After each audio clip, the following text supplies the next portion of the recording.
et peut-être fait aimer. Pour moi, élevé dans une famille profondément chrétienne, catholique, et sincèrement, vivant le partage, ce qui est bien un des signes d'une authentique vie chrétienne, j'ai vécu la dévotion, la piété de tout enfant. Je devais avoir 14 ans, a commencé une espèce de séduction de ce que je pouvais lire, non pas dans les auteurs directement, mais dans les manuels, qui nous parlaient de ces auteurs et de leurs œuvres. Tout ce qui était à caractère un peu panthéisant, universaliste, me saoulait un peu. Et parmi les philosophes, dans les années qui suivaient, Fichte, Schelling, Hegel, toute la philosophie allemande antérieure. Bon.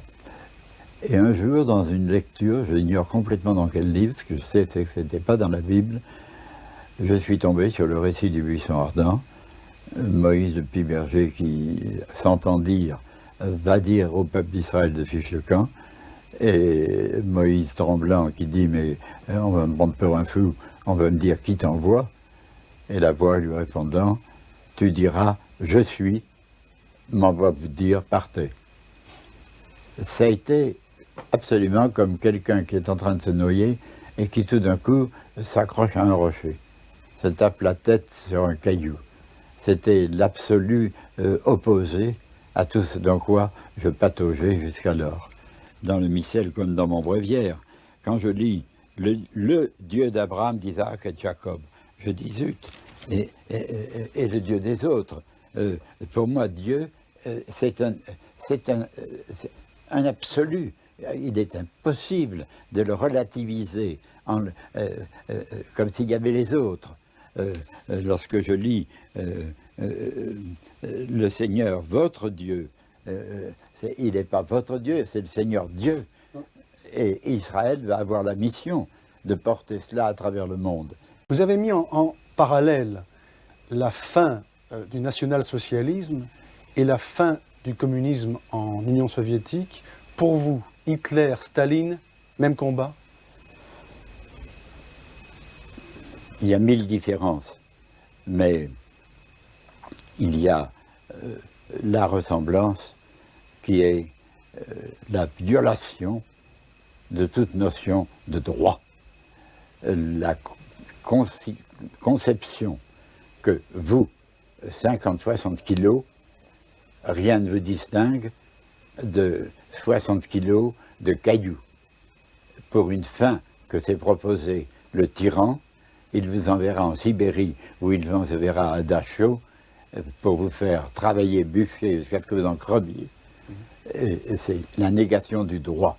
Ici, près de Rouen, en plein cœur de la Normandie, très exactement à Esteville, dans un des foyers d'Emmaüs. Il y en a plus de 80 en France et près de 300 dans le monde. C'est ici que vit désormais le fondateur de cette internationale des sans-logis, la voix des hommes sans voix, comme on l'a surnommé, l'abbé Pierre. Pour les croyants, vous dites aussi ceci, le croyant n'est crédible que s'il apparaît aux yeux de son frère non-croyant comme étant croyant, et là vous soulignez 3 fois, quand même. Mais bien sûr, prétendre, comme on l'entend parfois par des ânes, dire « si tu étais croyant, tu n'aurais pas de problème ». C'est une ânerie. Croyant, j'ai des problèmes. Quand Mitterrand m'a demandé, il y a quelques mois, dans une vie comme la vôtre, est-ce qu'il n'y a pas des temps de doute? Je lui ai dit, Monsieur le Président, j'ai connu des temps de doute radicaux, catégoriques à 15-16 ans, et quand j'en ai été sorti, je n'ai plus jamais connu le doute. Mais ma vie n'a jamais cessé d'être interrogation perpétuelle. Et elle l'est, et elle le sera toujours. Et croyant, j'ai les mêmes interrogations que le non-croyant, une seule différence, c'est que je suis certain que la vie n'est pas un chemin qui ne mène nulle part. Père, vous est-il déjà arrivé d'être tenté d'être en colère contre Dieu? Je ne peux pas. Je ne peux même pas le concevoir, parce que je me pose 1000 interrogations. Mon Dieu, pourquoi? Comme le livre de Job. Mais je l'aime, avec la certitude qu'il est amour. Et je ne comprends rien à tout ce qui est délivrez-nous du mal. Je comprends délivrez-nous, mais qu'est-ce que c'est le mal? Le malin, faut-il dire le mal ou le malin? Je ne sais pas. Et je sais que le mal existe. Et j'en pâtis, comme tout le monde, j'en ai les tentations. Mais ça ne pourra jamais entamer mon adoration. Vous rêvez, je crois, de créer à Jérusalem une communauté Emmaüs qui réunirait juifs, musulmans et chrétiens. Réaliserez-vous jamais ce rêve?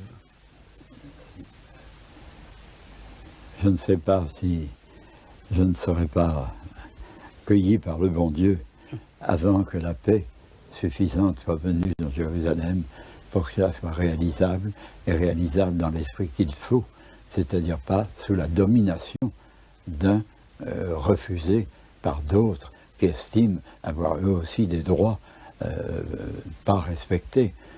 Donc il n'est pas question d'entreprendre cela, de le réaliser avant que les conditions soient favorables. Jérusalem n'appartient ni aux uns ni aux autres. Jérusalem, c'est un mystère, c'est une énigme. Ce sont nous, Hitler catholiques, qui avons commis la Shoah. Et quand ça a été fini, et qu'on a eu honte, pour leur accorder ce qu'ils demandaient, on l'a fait payer aux musulmans qui ne leur avaient rien fait.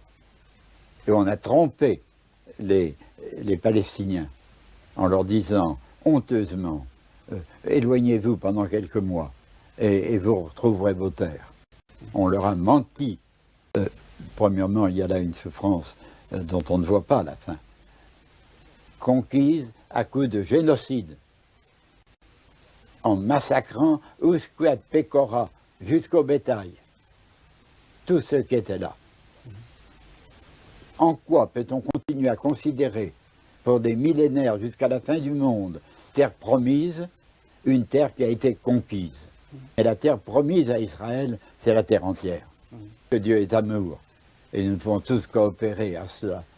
Jérusalem n'est pas aux Israéliens, la France n'est pas aux Français, malgré certains slogans.